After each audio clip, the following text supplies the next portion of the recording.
నా కెరీర్‌లో, నా జీవితంలో అత్యంత ఆప్తులైన వారిలో శ్రీ కోడా శ్రీనివాసరావు గారు ఒకరు. నేను నా చిన్నతనం నుంచి ఆయనతో నా ఒక్కడికి పరిచయం ఉండడం కాదు, మా నాన్నగారు ఆయన స్టేట్ బ్యాంక్‌లో పనిచేసేటప్పుడు మా నాన్నగారు రిజర్వ్ బ్యాంక్‌లో పనిచేసేవారు. దాదాపు ఒక 20 ఏళ్ల పాటు నాన్నగారు, కోట గారు కలిసి నాటకాలు వేయడం, వారి స్నేహం అలా కొనసాగిన తర్వాత నేను ఆర్టిస్ట్‌ని అయిన తర్వాత ఆయనతో చేసిన ఎన్నో సినిమాలు, ఉదాహరణకి 'లిటిల్ సోల్జర్స్' సినిమాలో అయితే ఆ టైంలో మొత్తం ఆయన నిజంగా నన్ను సొంత కొడుకున్నట్టే చూసుకునేవారు.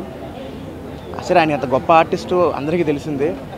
చాలామందికి తెలియని విషయం ఏంటంటే చాలా గొప్ప వ్యక్తి ఆయన, చాలా గొప్ప వ్యక్తిత్వం ఉన్న మనిషి. అలాగే సహాయం చేయడం విషయంలో కూడా ఎప్పుడూ ముందుండారు అన్నింటిలోనూ. సో ఆయన దగ్గర నటనతో పాటుగా ఒక వ్యక్తిగా కూడా ఎలా బతకాలో నేను చాలా నేర్చుకున్నాను.